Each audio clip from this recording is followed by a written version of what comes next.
Saya Cynthia Rompas masih menemani Anda di Kompas Petang. Saudara Anies Baswedan, sowan DPW PKB Jakarta usai keluar putusan DPW yang menyatakan Anies jadi calon tunggal Gubernur Jakarta 2024. Anies juga menanggapi kansnya berpasangan dengan Kaesang Pangarep.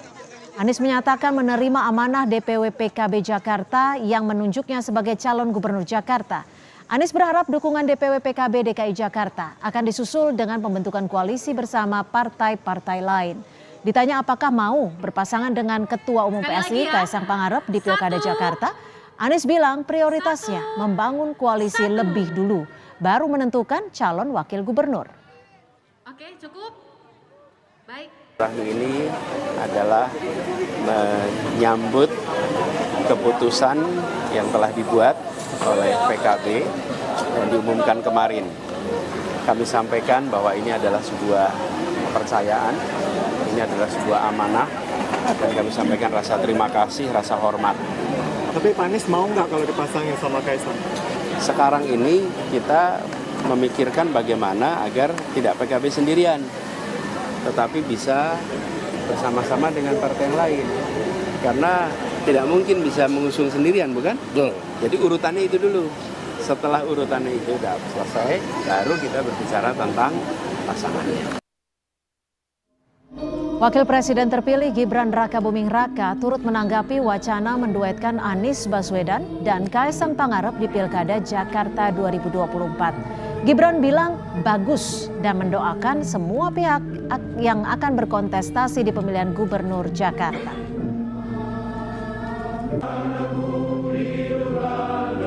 Pasangan sama Pak Anies itu gimana? Bagus, itu bagus ya. Terima kasih. Artinya mendukung keduanya ya Mas? Mendoakan semua calon yang terbaik ya. Terima kasih.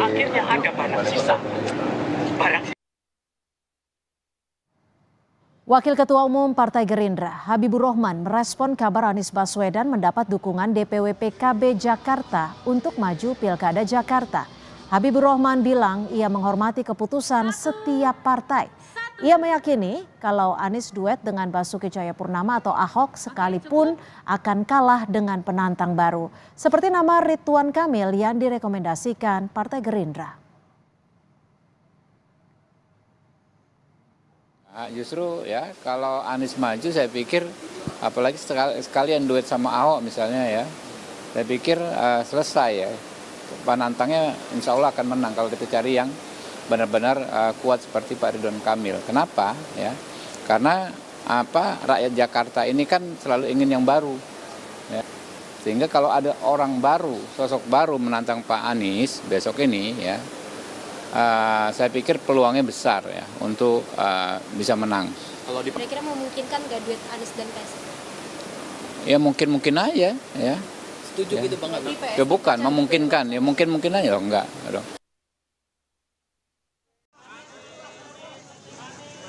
Anies Baswedan jadi rebutan usai dilirik PDI Perjuangan untuk ditimbang jadi calon gubernur Jakarta.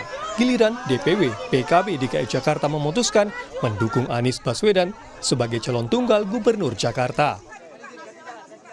Soal calon wakil gubernur pendamping Anies, DPW PKB Jakarta terbuka dengan siapapun, termasuk Ketua Umum PSI Kaesang Pangarep. Kaesang mengaku tak masalah jika dipasangkan dengan Anies Baswedan, apalagi Anies memiliki tingkat elektabilitas yang tinggi. Ya nggak masalah, saya kira itu juga baik dan kita lihat kan juga Pak Anies juga kalau kita lihat surveinya sekarang juga yang paling tinggi. Jadi ya saya nggak masalah juga kalau nanti pun akan dipasangkan oleh Pak Anies. Dah itu ya. Manuver DPW PKB Jakarta mengumumkan Anies Baswedan sebagai calon tunggal gubernur dan bersambut dengan Kaesang yang tak masalah berpasangan dengan Anies terjadi saat PDI Perjuangan berulang kali melirik dan menimbang Anies sebagai calon gubernur. Beda dengan Pilkada 2017, di mana Anies berseberangan dengan PDIP. Wasekjen PDI Perjuangan, Utut Adianto, kini bahkan menyebut soal ideologi Anies Baswedan merah putihnya tidak diragukan lagi. Kalau orang seperti saya, setiap pilkada itu kan tujuannya untuk menang. Betul Pak. Nah nanti ditimbang-timbang Pak Anies itu seperti apa, popularitas pasti, elektabilitasnya seperti apa. Kalau menurut saya, beliau sudah pernah jadi gubernur, sudah jadi capres, pasti beliau punya Kepatenan sendiri ya Pak. kalau bahasanya Pak Luhut paten, kalau bahasa saya beliau udah orang yang sangat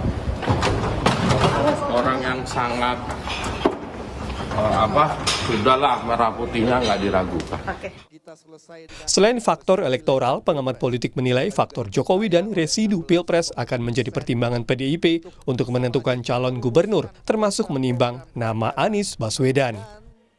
Bagaimanapun Jakarta sangat krusial dan residu Pilpres belum sepenuhnya berakhir. Jadi siapapun calon yang akan diasosiasikan sebagai figur yang didorong oleh Jokowi atau Prabowo itu akan mendapatkan scrutiny ya, dari PD Perjuangan. Dan kalau misalnya itu yang terjadi, Anies Baswedan lagi-lagi mendapatkan privilege, keuntungan. Jika konstelasi politik Pilpres tereplikasi ke Pilkada Jakarta 2024, figur Anies Baswedan bisa jadi rebutan partai politik. Namun, peta koalisi masih terlampau cair meski Pilkada tinggal 5 bulan lagi. Tim Liputan, Kompas TV. Di saat PDI Perjuangan tengah melirik dan menimbang Anies Baswedan untuk diusung di Pilkada Jakarta, muncul wacana menduetkan Anies dengan Ketua Umum PSI Kaisang Pangarep. Apakah wacana duet Anies Kaisang muncul untuk menghadang PDI Perjuangan dalam menggait Anies? Dan apakah Pilkada Jakarta akan jadi ajang replikasi peta politik Pilpres? Sudah ada Wakil Sekjen PKB Saiful Huda, politisi PDI Perjuangan Andreas Hugo Parera, dan pengamat politik Kunto Adi Wibowo. Terima kasih sudah bergabung bersama kami. Saya langsung ke PKB dulu nih, Mas Saiful. Ini manuver baru setelah PDI Perjuangan melirik dan juga menimbang Anies untuk maju di Pilkada DKI Jakarta? Atau seperti apa? Nggak tahu persis, yang jelas mungkin pertimbangan politik politik di Jakarta. Karena sampai hari ini Des Pilkada DPP belum mendapatkan tembusan surat dukungan dari DPW PKB DKI, karena secara tahapan memang ini baru tahap pertama dalam pilkada ini. Kebetulan PKB sudah punya mekanismenya yang ajak harus dipatuhi oleh semua struktur partai. Jadi hari ini DPW baru memutuskan untuk mengusung Mas Anies Baswedan, dan setelah itu kita tunggu suratnya. Kebetulan saya termasuk dari 9 tim Des Pilkada DPP belum mendapatkan tembusan dukungan dari DPW PKB DKI terhadap Mas Anies Baswedan. Jadi secara tahapan memang masih ada tahapan lagi. Setelah diajukan oleh teman-teman DPW, nanti suratnya disampaikan kepada DPP, Des Pilkada DPP. Nanti baru ada tahap yang hampir ada 3 tahap berikutnya. Tapi pasti sebelumnya sudah ada diskusi dong, Mas Saiful?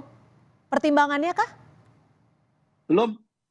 Sama sekali? Saya juga belum. Des Pilkada DPP belum dapat penjelasan detail menyangkut soal DPW PKB untuk mengusung Mas Anies Baswedan. Saya ke Bang Andreas. Bang Andreas, ini wacana Anies duet dengan Kaisang Pangarep, PDI merasa dijegal tidak? Karena sebelumnya sudah melirik dan sudah melihat saling memberikan pujian. Bang Andreas, audionya mohon maaf. Ya pertanyaan, apakah Pak Anies berminat gitu sama Pak Kaisang untuk berdua dengan Pak Kaisang?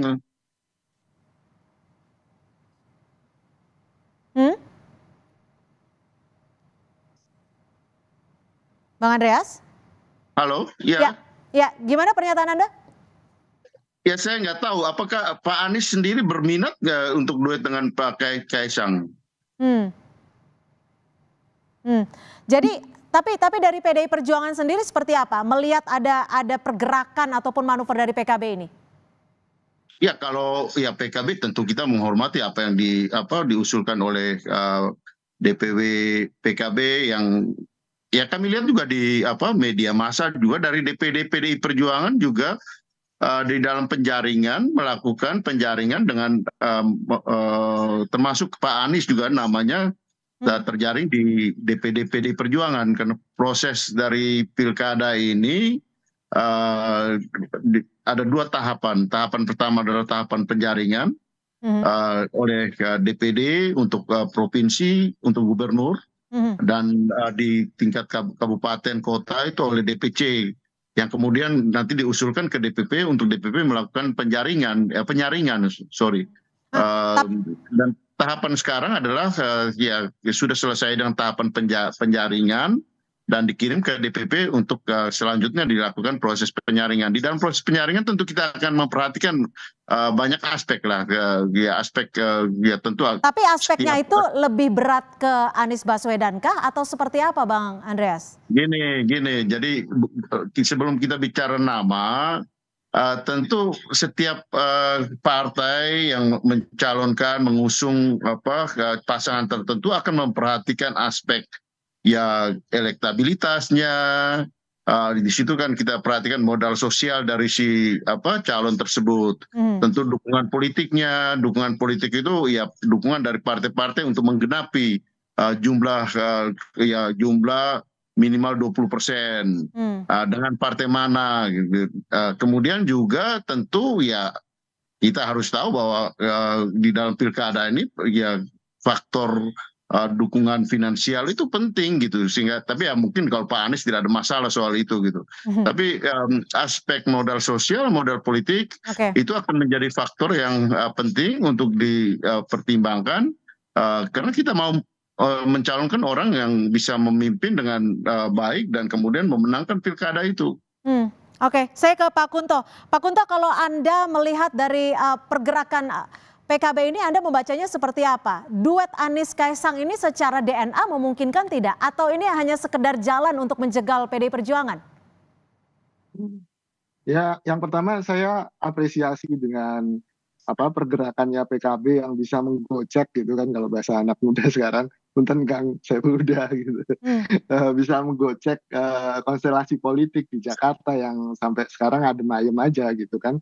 Dengan paling tidak pergerakan PKB ini membuat banyak partai yang kemudian mengintensifkan komunikasi politiknya untuk membangun koalisi, karena catatannya di Jakarta tidak ada satupun partai yang bisa maju sendirian gitu, Mbak. Lalu kemudian kalau soal, tapi kan ini tadi dari Kang Saifuddha kan jelas bahwa bahkan di DPP sendiri pun belum menerima surat tembusan gitu. Jadi ini baru usulan dari DPW. Prosesnya pasti masih panjang. Sama dengan Bang Andreas tadi bilang bahwa di PDIP pun juga prosesnya juga masih panjang gitu, Mbak. Menurut saya ini yang kita harus bersabar, dan ini sekali lagi saya apresiasi gocekannya PKB ini luar biasa gitu kan.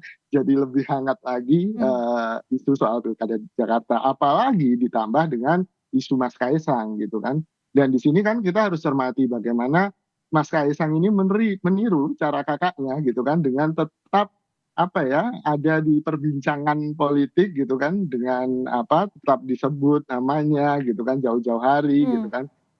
Dan ini untuk memelihara panggungnya Mas Kaisang atau peluangnya Mas Kaisang di Pilkada Jakarta. Tapi secara DNA apakah memungkinkan secara DNA politik? Iya, kalau DNA politik kan, politik itu nggak ada DNA esensialnya kan, semua bisa jadi lawan, bisa jadi kawan gitu. Tidak ada lawan dan kawan apa. Oke, saya ke Mas Saiful. Gimana ini, sekedar gocekan baru atau bagaimana nih kalau dibaca Pak Kunto seperti itu? Makanya saya juga mau nanya ke teman-teman DPW PKB Jakarta. Kan memang tahapannya penjaringan, dan salah satu nama yang terjaring, yang daftar ke DPW PKB Jakarta adalah Mas Anies Baswedan. Tapi segitu seksikah nama Anies Baswedan sehingga PKB langsung langsung bersuara seperti itu, bersuara keras, langsung mengusung? Ya tentu kita hormati ya. Pasti teman-teman DPW PKB Jakarta sudah mempertimbangkan banyak faktor. Tapi setahu saya memang simpatisan, kader dan pengurus PKB di DKI mengapresiasi prestasi Mas Anies 5 tahun jadi gubernur gitu, dan sampai hari ini popularitas, elektabilitas beliau juga tetap terjaga. Mungkin itu juga yang menjadi pertimbangan akhirnya mereka akan mengusulkan keputusan mereka mengusung Mas Anies untuk diserahkan kepada Despilkada DPP. Oke, saya ke Bang Andreas. Bang Andreas, kemarin kan Pak Utut sempat bilang peluang PDI Perjuangan untuk mengusung Anies ini artinya kalau bisa disimpulkan yang penting elektoral, asal bisa menang. Itu bagaimana? Apakah ini suatu statement untuk mengartikan asal bukan orangnya Jokowi dalam tanda kutip? Saya kira ya Anda membantah sendiri apa yang tadi disampaikan. Tidak ada hubungannya antara elektabilitas Anies dengan menghadang orang Jokowi gitu. Memangnya orangnya Jokowi harus selalu menang gitu? Kan tidak juga gitu kan. Jadi di sini kan sebenarnya Anies ini figur yang memang ya kita tahu bahwa Anies ini figur yang ya masih dominan dari segi elektabilitasnya. Yang terjadi kan justru orang mau mendompleng ke Anies kan di sini, sama seperti di Pilpres kemarin gitu kan. Ini kan ya mau mereplikasi tadi kan Mas Kunto sampaikan, ini replikasi ini dengan ya mendompleng siapa yang membutuhkan siapa sebenarnya di dalam proses sekarang ini gitu kan. Kalau kita lihat di sini kan justru ya kalau Mas Kaisang menyampaikan itu kelihatan sekali bahwa dia membutuhkan Anies gitu, mendompleng ke Anies gitu. Apakah ini kemudian cara untuk menjegal yang lain? Saya kira ya Mas Anies tuh politisi yang matang dan paham persoalan. Kita tahu bagaimana kritik-kritik Mas Anies terhadap proses di dalam Pilpres kemarin gitu. Oke, tapi gini Bang Andreas. Termasuk proses sebelumnya yang terjadi sebelumnya, dan ini pun replikasi ini pun terjadi juga gitu di dalam ya menuju ke Pilkada DKI ini gitu. Oke, tapi gini Bang Andreas. Lihat ini transparan gitu, ya, terbuka. Saya potong, maaf. Kalau kita flashback ke belakang, sempat ada saling puji Anies Baswedan. Tapi kalau kita flashback juga di Pilkada 2019, di Pilpres 2024, Anies ini kan di gerbong yang berbeda secara politik maupun ideologis dengan PDI Perjuangan.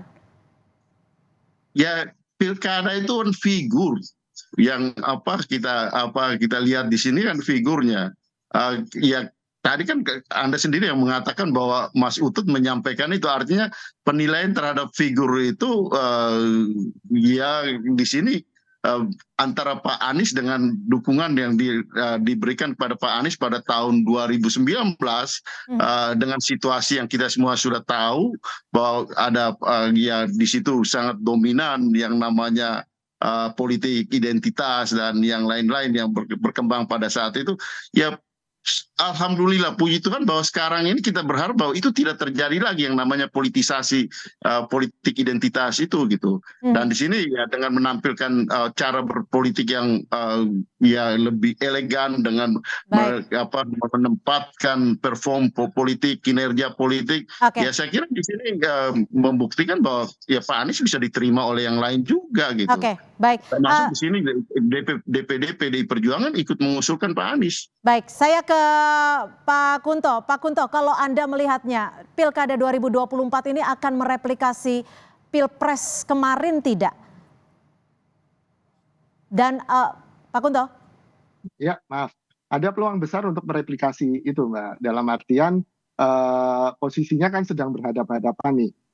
Koalisi perubahan, ex-koalisi perubahan gitu kan, PKB, Nasdem, dan PKS yang sudah punya chemistry dengan Anies, sangat mudah untuk kemudian membentuk koalisi gitu kan, dan berhadapan-hadapan dengan koalisi Indonesia Maju dari Pak Prabowo dan juga ada Pak Jokowi di situ.